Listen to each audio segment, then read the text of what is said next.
I'm Dirk Klein, the Holistic Healing and Optimal Living Internet TV channel, and I'm interviewing Dr. Sebi, the healer. And I love to use that term for you, healer, because it's so encompassing. It doesn't give you a credential like the standard credentials that we normally are. This is Dr. Sebi from WHOL.TV, here in the middle of Atlanta's beautiful forest, entertaining a beautiful day with my brothers. I hope that the information that you receive will be of some use. Thank you. All right.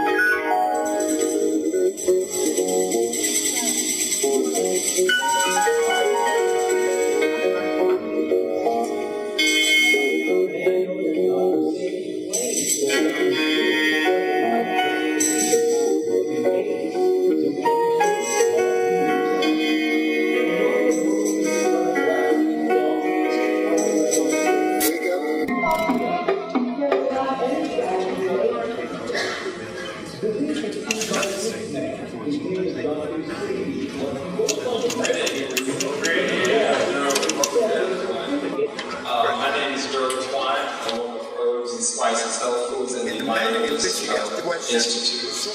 I'd like to welcome you all today to this significant event. And I call it a significant event because anytime that we have the opportunity to be in front of a master healer, a master teacher like Dr. Sebi is significant. One of the things that I found out about Sebi recently is the fact that he has been on this path, on his way of doing for about 40 years. That's quite a bit of time. For those that don't understand the magnitude of that amount of time, I'd like to share a personal experience also. I'm a martial artist. I've been training continuously for at least 20 years. My teacher is 75 years old, and he's been training for over 60 years. A significant amount of time. And these type of men have really mastered their craft. They are bona fide experts in their field of study. Sebi, without question, has a track record that is unquestioned. He's without question a legitimate healer. So, with that, we always should be willing to listen and to learn. There's an African proverb that says, not to know is bad, but not to want to know is worse. So I hope all of us are here with an open mind, open ears and eyes to learn, to gain some knowledge.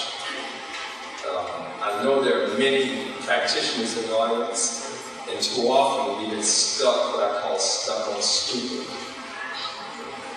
We're thinking that our way is the only way, but there's many ways of both healing and other things in life. So we should always have that open mind, a way of gaining more knowledge, of doing more things, and helping more people. We have to all have that mindset. And Sebi definitely brings something to the table that is unusual, it's different. And that's what makes Sebi different. That's what makes Sebi successful. I did an interview with him on Thursday, and I told him, I said, you are successful at what you do because you are a free spirit. He has not allowed society to dictate to him. So they do not have the ability to understand why you do what you do. But the ultimate, I think, that I see is your free spirit, your ability to be free of constrictions and things around you that will limit you from being the healer that you are. Should we be? Should we be what? Restricted. I guess we have to have some restrictions. In nature, you don't see that. Yeah. In nature. Well, again, I have to agree with you because even the lion has a certain perimeter. Got a good picture of who Sebi is as far as to the world. And again, I'll say, I've had to share my father. There's 22 children. I'm number 18. Hello. We've had to share our father with the world. And that's okay because the love that he taught us was the love for others. So by him loving you, and extending the love to you, he loved us enough to say, you're okay. Now it's time to bring it to the world. So he taught us how to heal everyone else because we were healed. And we're hoping that we teach you how to heal yourselves so that you can teach someone else. Now that's love. So let the journey continue. So I'd like to introduce not only my father, but one of the greatest healers I'll ever know, Dr. Sebi.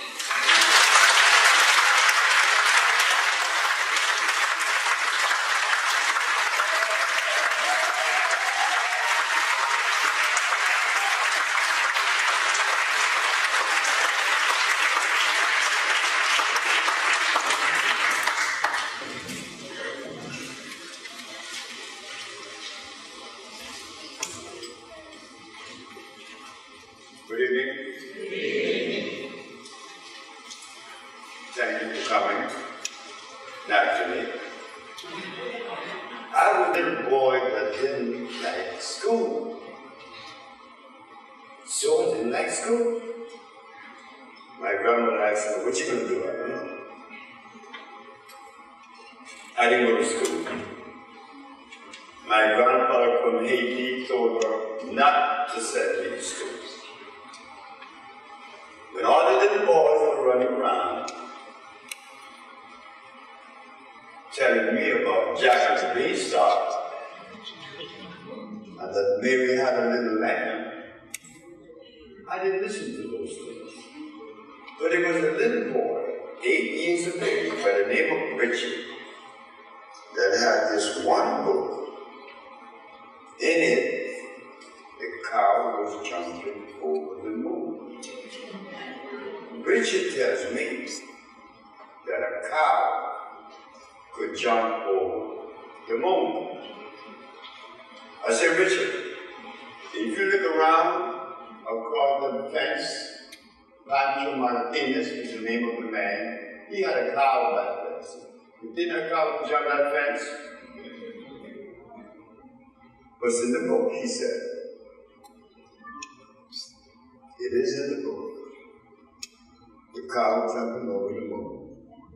So Richard won the argument because I didn't have any defense against the book. But my common sense told me that was impossible. So nice. How long you lived there? I lived there 10 years. 10 years. 10 years. Okay. I loved New Orleans. It was in New Orleans that I was introduced to Islam. And I love being in Islam. I love being a Muslim. I sure did. Man, I was a Muslim. See what happened? What I learned years later, it wasn't so much Islam that we were in love with. I'm going to tell you what it was, and you're going to see it. If I take a group of black people and I make them voters, they will be happy. Mm-hmm. If I take a group of black people and make them chinto, they will be happy. So we were black people in Islam. We're going to be happy. Mm-hmm. Not because of Islam. Exactly.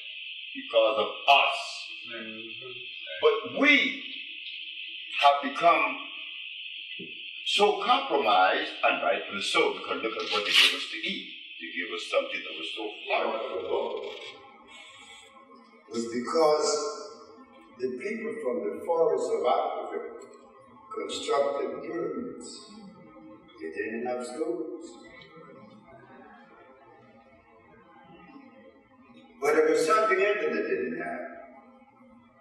didn't have a supermarket. They didn't have a doctor. They didn't have hospitals. They didn't have drugstores. They didn't have yams. They didn't have goats, no cows, no hogs, no sheep. They didn't have any of that.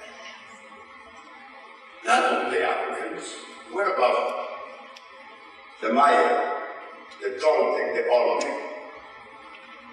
They didn't have schools. They built pyramids too. So when did it happen? What happened when that we find how so necessary to read a book? Just to write a book is a violation. I didn't read books. I hate books. I don't even want to read my own. And I'm not going to do so. The only reason this book is written by me is not about me.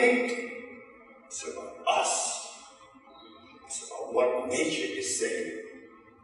You see, we have indulged in anthropology. We know all about anthropology. We know all about archaeology and paleontology. History, oh, we got it down.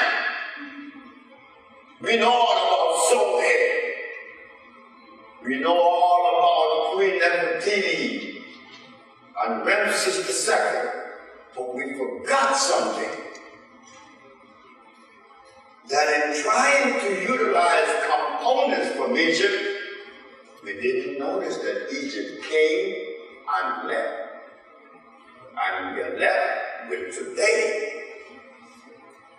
So now, we're going to have to extrapolate from our brain the components that we need to propel us into the future today, not yesterday. That's been gone. Tomorrow hasn't come. Today is right now. But today, we are faced with a situation. A situation we call conditioning. We all are victims. We are victims of a philosophy that came out of Europe on many, many, many levels. When we refer to God, we have to look to Europe. When we refer to our diet, we have to look to Europe. When we refer to thinking, we have to read Socrates and Plato, Aristotle and Diogenes. But if you go back into your library and try to extrapolate from Diogenes and Socrates and extrapolate components that you could add to your life now to make it better, and you would find nothing but a bunch of words. Words that you can't even use now, but you read them. I read Socrates, I read Plato. I know all about Diogenes and John Stuart Mills, and I remember these names because we repeatedly used them around in Los Angeles.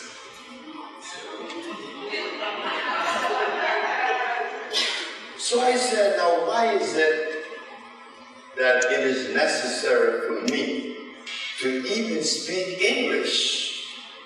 I'm not an Englishman. I feel like some of the people you've helped, like Bird and others, what is your basic philosophy on healing? What must we do, or what must you do to help someone get healed? Okay.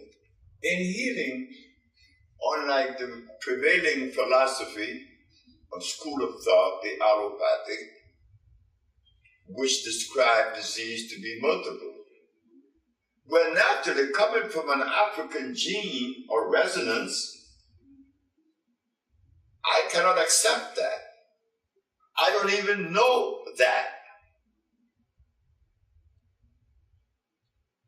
But the African dictate, that jungle dictate says, look, man, if we live in the forest without any clothes and without any money, life must be very easy. So in curing diseases, all we have to do is look at the cause of diseases.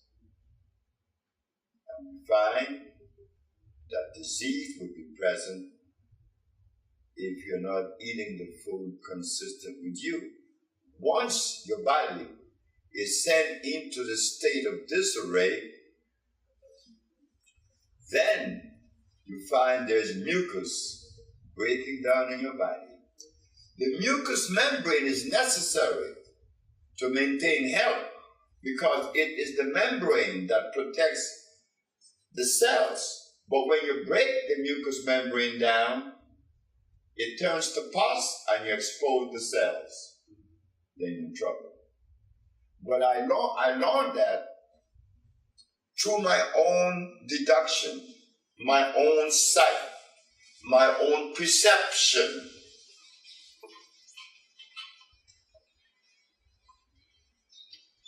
I then made compounds that would address the removal of the pus from the body and allow the cells, the mucous cells, to grow back and protect the cells. So, they asked me in the Supreme Court, Dr. Victor Herbert, who was in defense of the state,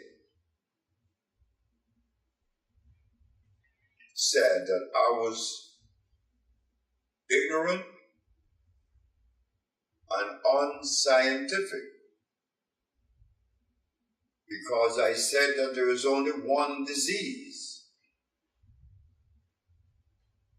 The mucous membrane has been compromised, and wherever that compromise has taken place, a disease will be present.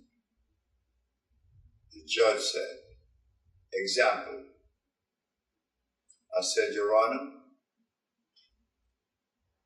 if someone has sinusitis, what is obstructing the nasal passage? She said, mucus. And where there's mucus in the bronchial tubes, what they call that disease, bronchitis. And when you have pneumonia, what covers the lungs? She said, mucus. When the judge said mucus, mucus, mucus, Dr. Victor Herbert, who was in defense of the state,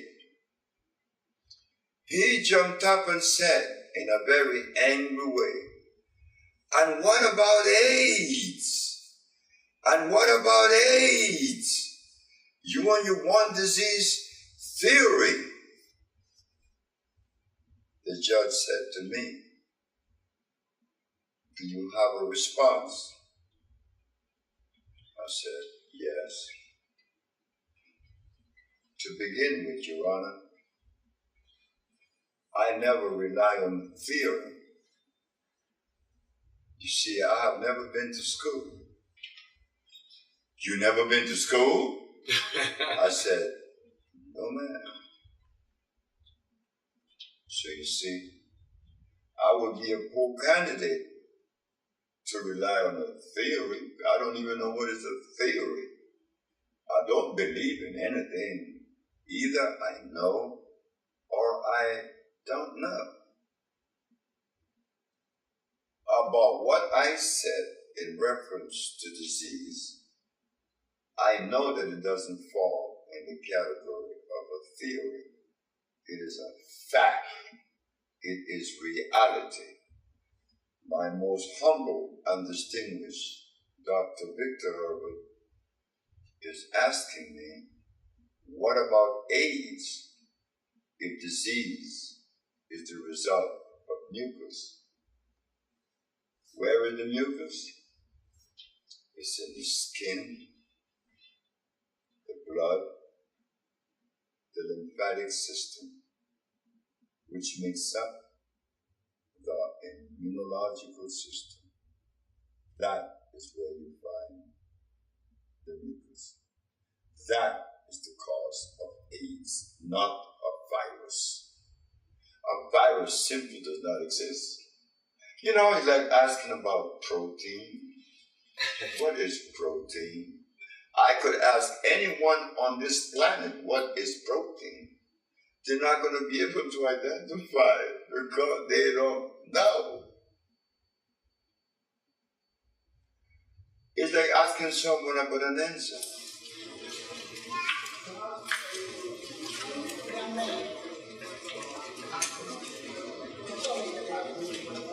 In 1984, Akita was a little girl, 2 years of age.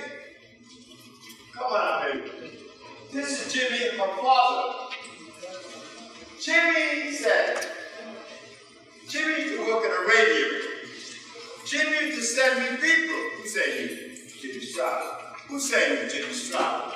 But this went on for a whole year. I never did meet Jimmy Stroud.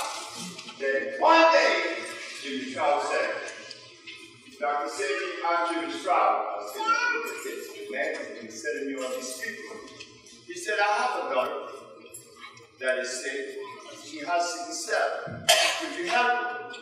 I said, I tried. But she was in the hospital. She was in the hospital, right? So Akila is doomed. But Akila's already slim. He took her to the hospital. I guess they will. Took her home. And we started to treat her. Akila began to recuperate immediately. So one day, Akila knew that she couldn't eat certain things. So her grandmother was eating some potatoes. Akila ran to her plate, grabbed the potato, put it in her mouth, swallowed it, and said to her grandmother, I'm going to tell Dr. Sebi let me eat that. Do you remember that? No, right? But she did. So, boy, I see, I got a job with this little girl. She's new, but she's already wise. So they caught up with us a few months later and took us to the hospital and they were charged us with a whole lot of crime. Jimmy is there with the mother and Akila and myself. Dr. Steinberg, the doctor that been to school that knows all about nutrition and everything else. She noticed Georgetown Pediatric Hospital. She said he didn't give Akila protein. I said, are you sure you want to use protein as the basis of the argument? She said, unless the great doctor said you feel that protein is unnecessary food. I said, I don't even know what it is. Do you? I wasn't healed until 1964. Did I know I was going to be a healer? No. This is why today I am saying to my brothers and sisters that to be you doesn't necessarily mean that you must hate someone. You have work to do. Let us do that work with love. This is where the Nuwapians mean so much to me. You guys mean more to me than you guys realize. Nothing you find in the supermarket is natural. The only thing in the supermarket is natural mushrooms. I bought that the rest artificial. So now we have developed the viento, various foods in the plant form that would be the supplement. The one that we used to get in the jungles, that we used to eat the leaf like the gorilla. No, I use the root and the berries and the branches and the twigs, vines, and they are powerful. Because I know there are many people that are witness, including myself. When I was 30, I couldn't sit in this room and talk too long because I had asthma. I was impotent. I'm 30. I had diabetes. I was angry. That's how I know that anger is what helps you. And it is that motivating force that causes you to do things that's ordinarily you wouldn't have done. But when the brain is under stress, all of you are under stress. You know, you've heard mind over matter, but look how false that is. I'm going to show you. Mind over matter. No, sir. Went out there. A Mexican brought his mother to me. She totally insane for 11 years. Where was her mind? What state was in? What state was her soul? What state was her spirit when she was insane? Wasn't her mind, it was the brain, man. It was her brain that was affected by something in her colon. She had ate some pork and some berries in Guadalajara, Mexico. She remembered many years prior, when she went to the bathroom, she had the berries. The woman was no longer crazy. So did her mind come back? Because she lost her mind. Did it come back? You see? So mind is not over matter. Matter is what exists, and we should be satisfied with that. No, we want to invent something else. There was a little girl in New York by the name of Taina. She said, Doctor said, no, her brother asked me, they were Taina and her brother. Her brother's 15, she's 12. Her brother asked me, Dr. Sebi, what are you going to talk about today? I said, I don't know. You never know what you're going to talk about. He said, no. Bagged up on stage, I know.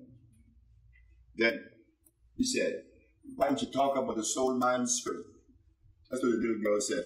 You better not. Because you know I hate you. Dr. Sebi, I hate you, okay? That's understood. But the one thing I know about you, you tell the truth. And if you talk about the soul, mind, and spirit, you'll be lying, but you don't know about those things. Those things come out of the imagination, not reality. I look at that little girl, this old girl, I like to die. I said, right now, that is precisely what I talk about that day. That was my letter she gave to me. See, we are natural people, man. We don't need all these attachments. And I'm a man. What's a man? I don't know what that was. I mean, I hear a lot of names. You were taken from the continent. What did they get? You and I don't know. But we know all about philosophy. We know all about religion. Oh, don't talk to us about religion. And I am one. When I was from the age of birth, I was a good Christian. They put me in the Anglican Church. Church of England. There's a black child in the Church of England is alive. Understand? We think of mineral as solid. No, the plant converts that solid into a liquid digestible substance. Now, when you drink that, you're drinking ions of that milk, the electrical bullshit there. So the biggest problem we have in America is that even when we, as vegetarians, think we're doing well, we're eating all these green vegetables, but they're grown on farms and in soil that don't have any minerals in the soil. Not only that, they are not really natural. Natural. Unnatural. What do we put on the unnatural? You already know, right? Okay. Unnatural.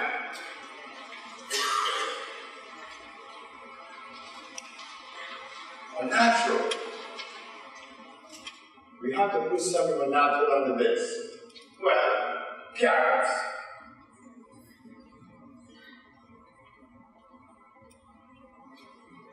Or land.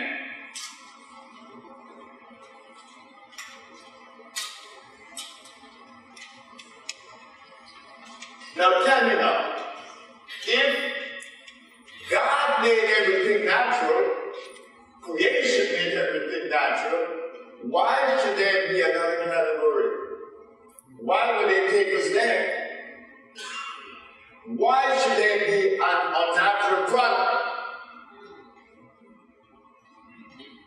That's mischievousness, isn't it? We live with natural, only natural. We live in the forests of Africa.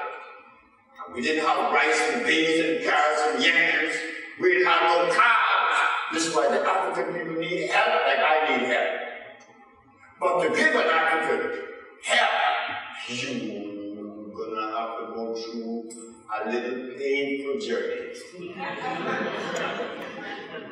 A voodoo man. And the voodoo man is not gonna let you do what you need to do for your people because he's the voodoo man. And we believe in it. Hook, line, and sinker, we believe in voodoo. But it never seems to help us. And all the nations that are progressive, you didn't hear talk of voodoo.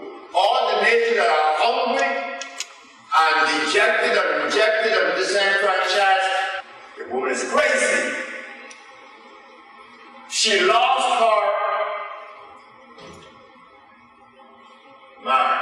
Am I use your mind, am I right? And didn't they tell us that this mind over matter? And we believe that too, right? Of course we did. After all, we have to believe everything that comes from Europe. Because we have nothing else. We have to. We compromise to that. And it's good.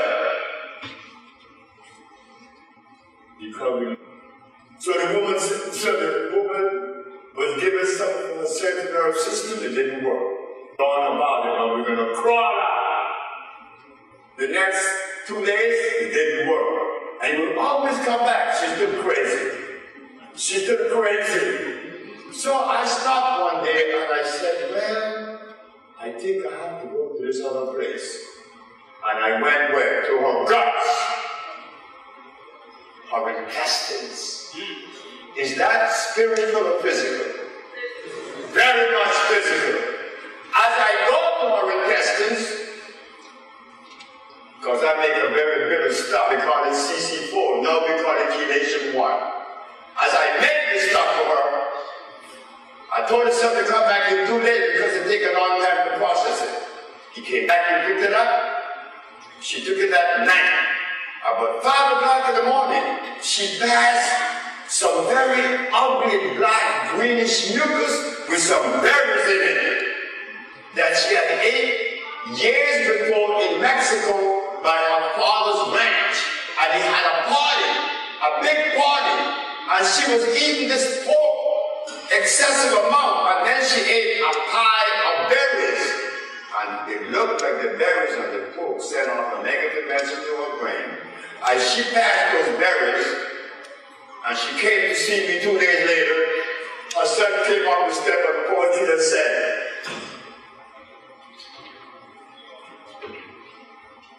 how do you think she's doing? I said, she's well. How do you know? I said, because you would have said, she took crazy. And she came upstairs, and she said, you know why I was cursing you? I said, I don't know why. She said, because my son had taken me to so many people, and they didn't do anything for me. So I didn't trust you. I said, but you were right not to trust me. And that is what we get. We get a legacy of distrust.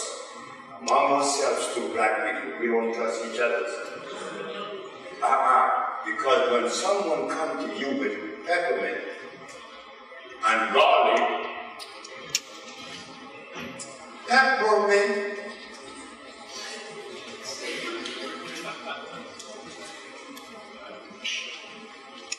and garlic,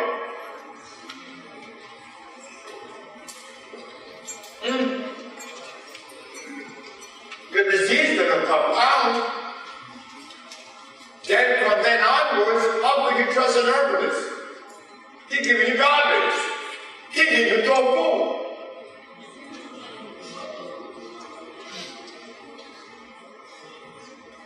So what does this show? That mind is not over matter. That's a European structure. That's not an African. Because the word mind did not come out of Africa either. Nor soul, nor spirit. We just happen to live life. And what does life require for you to do? Since all of you that knows about the soul, mind, and spirit, if you eat from overhead, I know what's happened to your body. So I know what happened to your brain. But if you ate from overhead, and you never ate anything from here, I know you're cool. And you can see farther than any book will ever show you or teach you. Because now you have relinquished someone's idea or philosophy and connect with the cosmic procession. That is how I know on everything. I don't need those. I think it's a waste of time. It's okay. I went to South Africa. They laughed at me.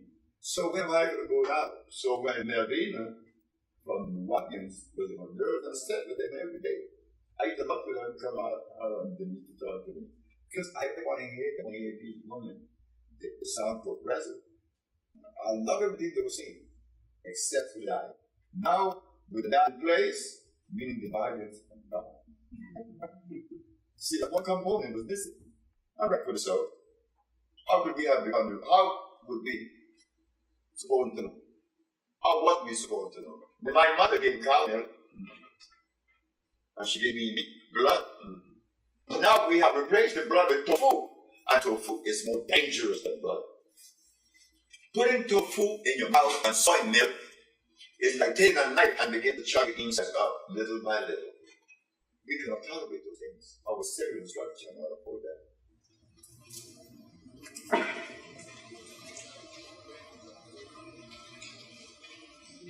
Let me talk about these two. These two are made when you're not sick. For God, they want to get energy because remember, 500 years you have not received iron. And iron is very important. Iron, but the deficiency of iron could pose for you to have a million diseases. Viento is laden with iron. You take it, the nerve begins to calm down, and you want to think aloud because the body is telling you that you've been stressed. You need to catch up now. But you will have the energy to carry out your duties, but you will relax. A policeman named is Mark. He comes to see us all the time, and he brought his wife to work with us in Los Angeles. And he bring a whole police department from his warden, his precinct. And he took the viento. He said, Dr. Sebi, you know, I went to quench an argument in a house. Usually you go in there with guns drawn and they get somebody going to jail. But this time, I went inside their house and sat down and began to counsel both of them and then left. That's not a policeman. He said, this viento how he's chilling out. So he went by the Park area in Los Angeles and he saw a bunch of brothers talking stuff, you know, whatever in the park.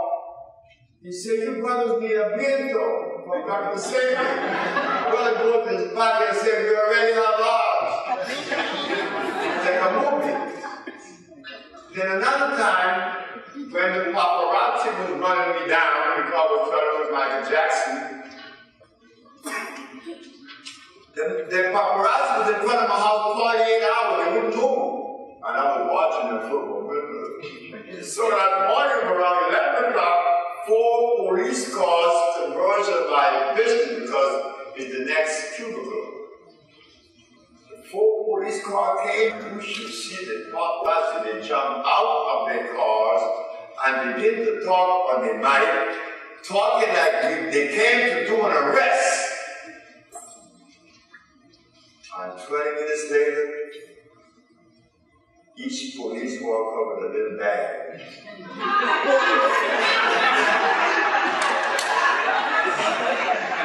When I was in Memphis, when I was in New York, in Brooklyn, the police used to call me Lightning. But they used to come and pick up their products. After I was arrested and been, you know, exonerated. But I want to talk about this one man. And this one man that I'm going to talk about, then I'm going to go into it again, short. This one man is from Mississippi, and he's a white man. This white man brought out of me something that I didn't know I had in me. And I brought something out of him that he didn't know he had in him. I was an engineer. Don't ask me how I became an engineer because I have a license, I can show you. And if you call it from Los Angeles, I worked there for 10 years, from 1970 to 1980, as a steam engineer. On the job training.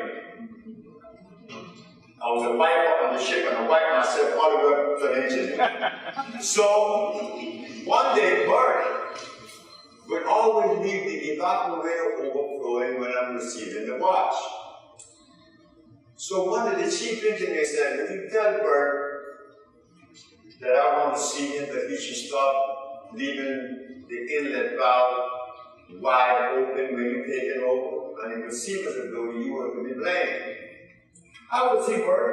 I said, Bert, the chief engineer said that you should stop leaving the evaporator overflowing. Nigga, don't talk to me. I said, what, Bert? Nigga? I said, say it again, Bert. Bert, please say it again. He said, nigga. I said, say it again. One more time, but just one more time. Just one, not two, just one. And he wouldn't. I said, oh, God, Bert, you're not going to say it. I'm going to say it. Nigga. Doesn't sound good, Bert. I want you saying it. Come on, Bert, say it again. But he wouldn't. Because he got the message. So, week down the way, we're going to India. Bert is taking things out of everybody's spokesman. And he's putting it in his room. Cameras and money in the wallet while you're on the watch. He's going in the room and taking it out. And everybody, including the white people, black ones, Chinese and Japanese, went to the captain and said, Bert's a thief! Bert is a thief! I go up and say, Captain Freddie, Bert is not a thief. I beg your pardon. I heard him say he called you a nigger. He did? I want you to call me a nigger, Captain Freddie. Say it, Captain. Say it, nigga. Say it good and strong. I'm no facing him. I said, no. I don't know what a nigga is. So, God, I took him downstairs. By Bert quarter. I said, Bert, you have my wallet? He said, yes, I have your wallet with $200 and your mother picture. Oh, and I have your camera too, Norman. I said, thank you. I said, Captain, that a thief? He said, well, you went to the circus. I said, yes. Although he's white, he called you a nigger, you jumped to his defense. I said, but Captain, you ever heard black people hate white people? We may be angry with you for what you did, but we don't hate you. Of course we love you. And I love her just the same. Calling me didn't mean nothing. If I'm offended, there's something wrong with me. I'm weak. Something wrong with me. Like I was in the morning. I was in the morning and said, this dark-headed hole. Do you know what he was saying? I need love. Can't you see? I can't see. But instead of giving Anderson one of the love that he needs, we condemn the man to the penalty of getting wrong. You said, you were my only friend. The white boy that called me a nigger is saying that I was his only friend. So, when Bert is saying that, tears is coming down my eyes now. Because I always loved Bert. I'm not a white man, I'm not a Chinese, I'm not an Eskimo. But should I hate them? No.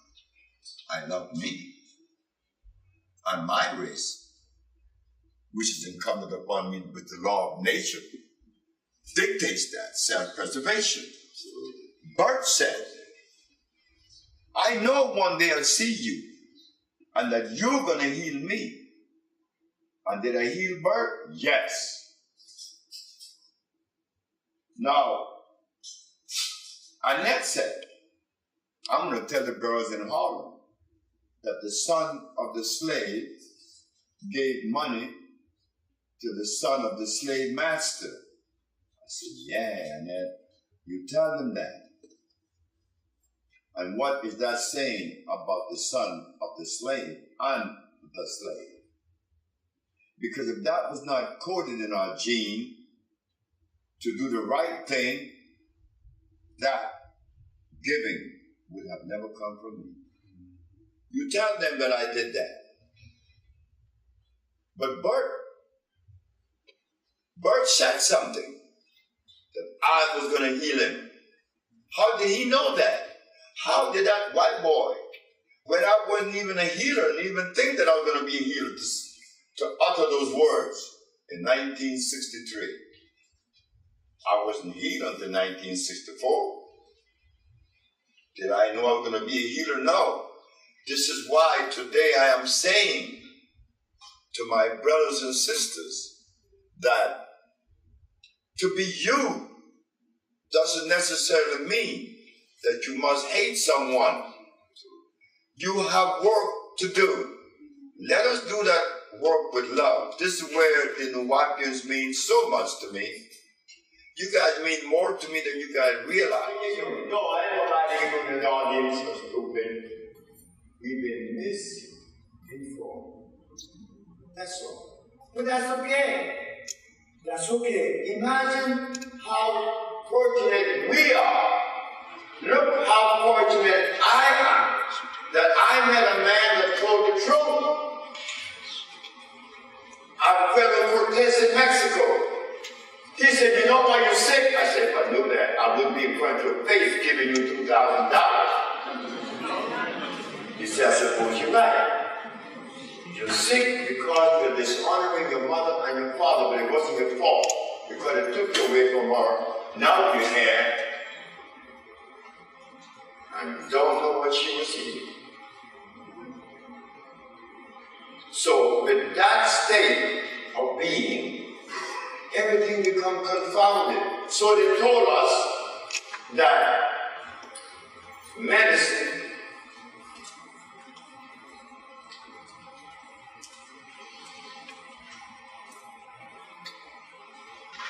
is too high, right?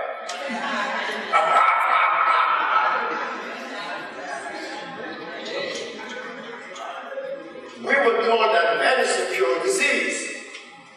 Sure, we believed that. We had to. I believed it. I was operating on the Casablanca. You think I didn't believe it? Of course I did. You think I didn't believe that pork was good for me because it has what? Protein. Oh God. The one most necessary food. So, we believe that medicine is needed to cure disease. So the physician provides us with medicine. But do we have any idea what the medicine is made of? Made of? But I'm going to tell you, it's cyanide, it's arsenide, it is mercury, and it is antimony. They call these protoplasmic poisons, according to Edward Schutz and his biochemical breakdown. Arsenides, cyanides, mercury, and antimony is what all of the medicines in the drugstores are made from. Protoplasmic poison.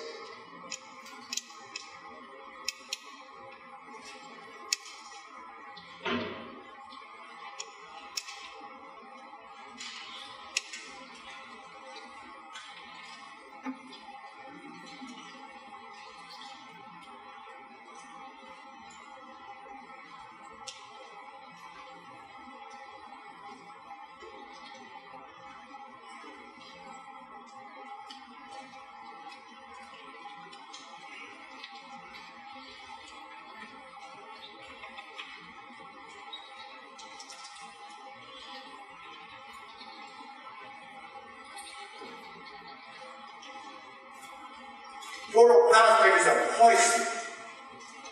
It's an oxide. But we don't know what that is.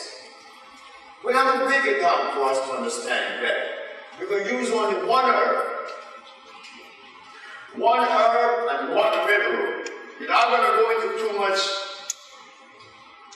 jargon, scientific jargons, and a whole bunch of complexity. We're going to break it down to the least common denominator. So we want to understand this. You see, under protoplasmic poison, you have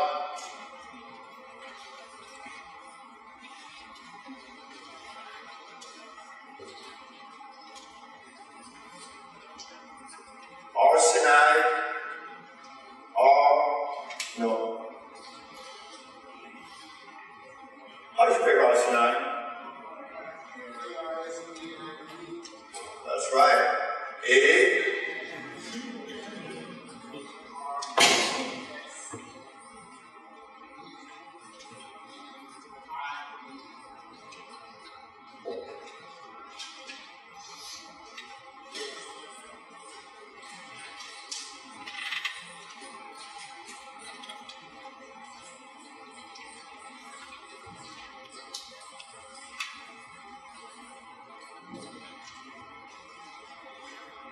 Cyanide, arsenide, mercury, and antimony.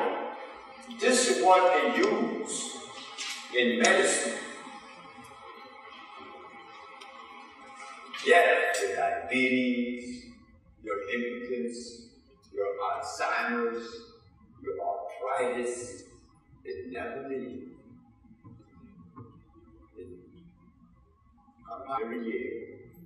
The injections and the oxides. But since we had no defense against it, we had to submit ourselves to it.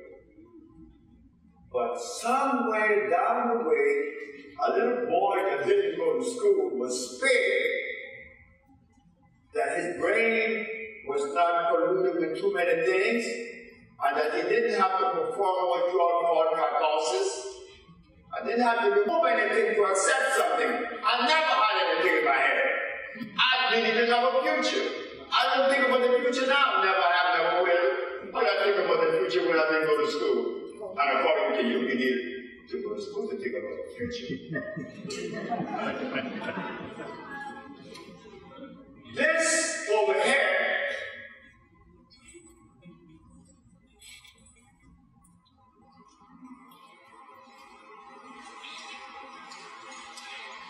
is European. But we aren't Europeans. We aren't Chinese. We aren't Eskimos or Irish. We come from a different genetic predisposition. But they told us, according to the religious belief, we are all one. When you put me along a Chinaman, and you don't see the difference, then you need glasses. Much less a Norwegian. You see, we want to be one, because those of us who come from this other side of the coin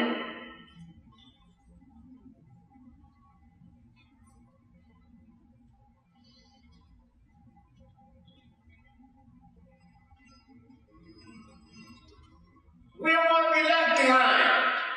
What do you mean? We're going to be famous on the side over there. Because we don't know what to connect with this.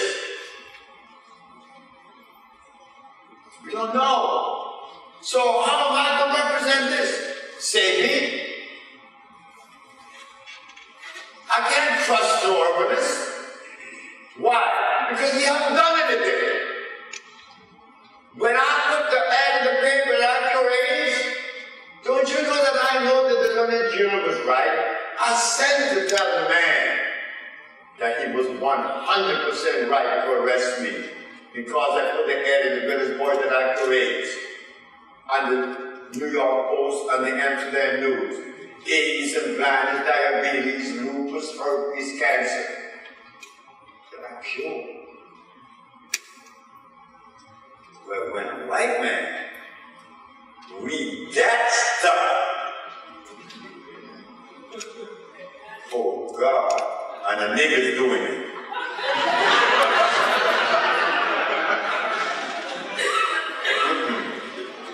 That's impossible. This is the son of the slave. Arrest that man. And boy, on February the 10th, at 11 o'clock that morning, two detectives walked into my place with a gun. I said, what you guys have a gun in their hands for? They said the element of surprise.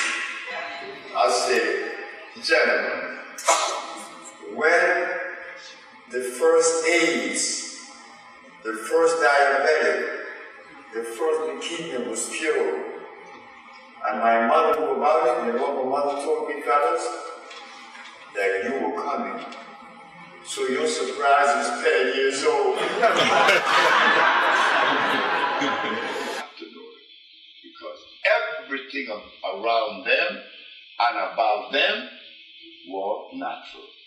Meaning that the pH value was where it should have been. Let me ask you a question. First, I want to ask a question, then I want to touch on the point.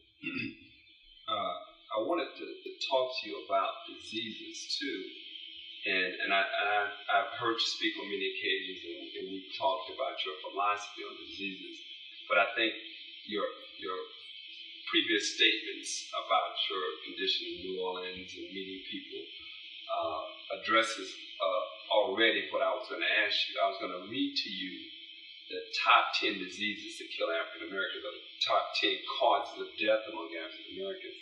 And I think what you just said to me the last few minutes will touch on all of those, because I know your philosophy, but I think it addresses them. Now, all of these things I'm about to read to you aren't necessarily diseases, but African Americans die from them. And I want you to get your statements, opinions on that. The conditions that kill African Americans are top 10. Heart disease, cancer, stroke, diabetes, homicide, accidents, pneumonia and influenza, respiratory diseases, HIV/AIDS, and the pre- and postnatal death of babies. Now, those are the top 10 common causes of death among African Americans. And the two things, homicides and accidents, are not diseases, but they're in the top 10. And I think you address it in terms of us being mentally unstable from the conditions that we've lived in for many, many years in a place that's not our native place. So I want you to touch on that a little bit more, if you could, and then getting back to what you talked about in terms of dealing with the pH and your whole philosophy on pH. Philosophy. I never had one of them. Okay. I don't even believe in anything or anyone. I never lived in a world of belief or in the world of philosophy. I just live. Just to see. About homicide not being a disease, well, let me tell you something. You're talking to someone that would have committed a homicide if he has not found help. So it must be a disease. I know what you're saying and how you said it has much merit, but it is only because you and I are recipients of Europe. You and I, if it isn't Europe, it is Arabia. But you and I are not Arabs or European. We came out of the jungles. So homicide is a direct result of your physical condition. Homicide. Look at insanity. When your hormones are out of balance and your central nerve system has been compromised to an extent that you turn against yourself and you commit suicide, you're talking about homicide. That's not even scratching the surface. What about when you turn against yourself and you kill yourself? You see, it is a disease. It's occurring in the brain. There's a deficiency of iron. Want to impress this on you, on the public, on all of us, including myself. Because I just, as much as I've been doing this thing for 38 years, I just realized something, that I too used to be, well, I wear clothes, a victim of this conditioning. I'm wearing clothes, right? It's not natural. You're not breathing. You breathe when you take your clothes off. And I saw examples of that in Mexico with Josefa. When they brought her the crazy man, the first thing she did was walk up to the crazy man and take all his clothes off, and the man sat right down. See, what was that? We believe that we breathe through our nose only. No, we breathe through your pores. Your pores is the biggest mouth that you have. It receives oxygen. But now I'm covered up from hair to hair. I'm breathing, and from hair to hair, and from hair to hair, until 90% is covered up. She took him home that Sunday, like this evening, Sunday, she goes home with it and she took it. Monday morning, when she wake up, her pressure is down. Her sugar is down. Her face, oh, the woman have energy. Tuesday morning, we opened. Her husband came. I want the treatment. I want the treatment. So my daughter said, okay.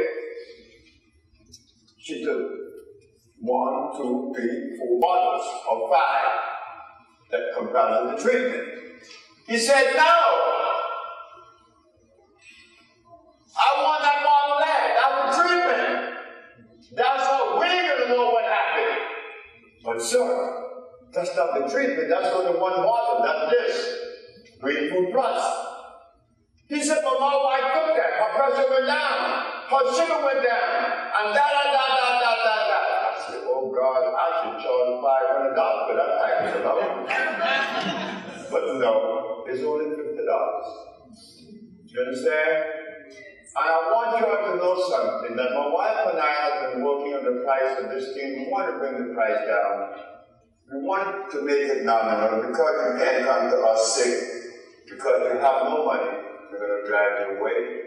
That's no love, that's no compassion. This is why I built a village. Not for me. I was in D.C. and I told my brothers and sisters in D.C. in the year of 1983, let us bring together a body of people and donate $100. We could build a healing center. And we all will be a family of this healing center. And that when we get sick, you don't have to come up with $1,500 a week. You have to come up with nothing. Why? Because you are a member of this healing family. And that you are providing this. All you have to do is get your plane ticket and go there and stay as long as you have to stay. As long as we maintain the expenses, which is very nominal. And then we family again. A healing family, not an educated family, because I do not, under any circumstances, do I envy an educated man or a rich man. But there is one man that I envy. You already know. A healthy man. Thank you very much.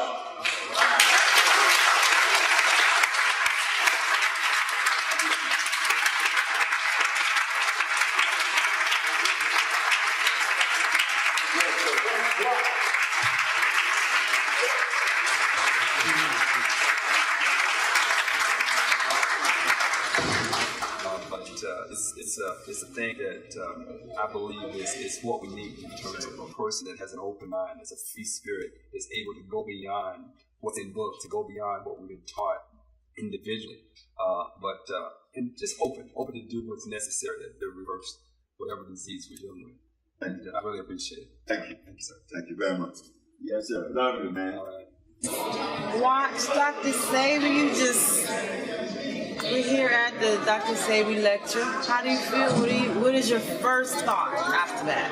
Stuff after that is like, I want to know more. You know what I'm saying? It's like, you know what I mean? He's talking a lot about, you know what I'm saying, like you know, things that I'm familiar with, like, you know what I'm saying, scientific terms and amino acids and stuff like that. So I want to know more. You know what I mean? Yeah, it was tough. It was tough.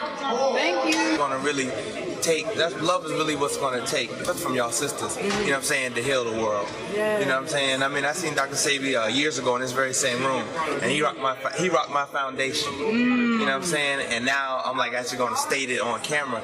Now after speaking to him and hearing, you know, Left Eye's her story, I'm inspired to do a 40-day fast. You know, I did a 30-day fast, but now I'm inspired to do, you know what I'm saying, more. And I know that through doing that fast, because I'm going through little tribulations in my life right now. So through that fast, I know that it will bring things in order. Yes. But we are definitely creative people, so definitely check out the internet TV. Yeah. WACP TV. All right. All right. All right. Peace. Yeah, it's on. I thought it was very informative. It's eye-opening.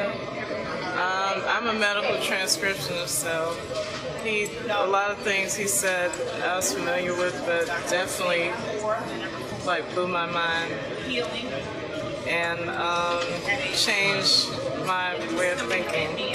Thank you. Well, as usual, Sebi gave us some great information, just phenomenal information that we all need. And he's constantly bringing the truth to us that's going to help us reverse diseases. He is, without question, one of the #1 healers in the world. And I hope that more people will be out in the future to see him. And I hope you'll get to see him on WHL.TV also. All right. Thanks for sharing. I think it was very informative. I wish I can get to know him and learn more about some of the foods that we need to eat to nourish our body, because I learned a lot just in that short period of time. I thought I knew that I was eating healthy. I'm trying to become I became a vegetarian, and I've been doing it now for over a year. So I'm on this quest of making sure that I'm doing the right thing. And so he enlightened me on some of the things that I thought I was eating healthy. It actually, it was, I guess, damaging to me. So I want to continue to learn and just eat better, eat more healthy. All right. Thank you much. Oh, it was excellent. A lot of information. Very, very informative and much needed information. I think it's going to gradually grow beyond what people really can imagine. You know, especially taking it to Africa and re-educating and putting things back where it needs to be. So very powerful. All right. Thanks for sharing.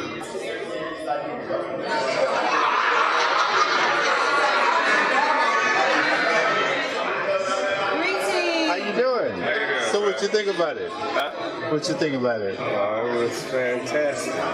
Wonderful, outstanding. I'm a naturopath, and it's just important that I continue my education and listen to the elders, because that's where that wisdom comes from. So I appreciate it very much being able to sit with my elders so that I can continue learning, because we never stop learning. All right. Yeah. Thanks for sharing. Yeah, thank you.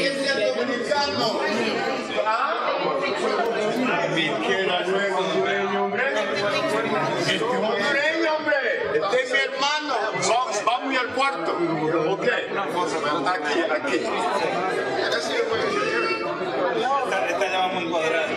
No te me vayas, hondureño.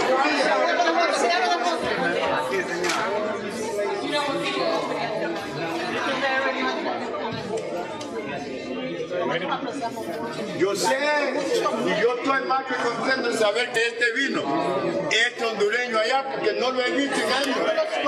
Pero mira, vamos a... Ok. Estoy de acuerdo. We bodyguard too. Ok. Thank you very much. I mean, I know your family's here, but it's just a pleasure to meet you. It's our pleasure, sir. Yeah, you know, this energy that is being accorded to me, we should accord the same energy.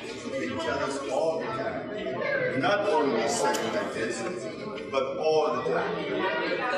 I heard your voice on the radio and they have to see it. What you think about it? Oh, wonderful, wonderful, wonderful. Definitely need this type of information. And, you know, it's our time, it's our season. Yeah. So, definitely wonderful. Yeah, because it resonated in you, because we one and the same. I agree. Okay, thank you. Thank you. So what, thank you. When you Thank you very much. Oh, I don't even care about you. I hate you. Okay, go ahead. Peace and love, family. As you can see, Dr. Sebi is leaving. We just had a brilliant lecture as usual. Dr. Sebi always gives it up. Bro say his foundation was shaking. Oh man, he did a lot for me. Listening to him and all the energy he got, surrounding him at the end, because it was a phenomenal lecture. Dr. Sebi's beautiful. WACP is in the place to be all the time. So check us out. Stay tuned, take the best, and the rest.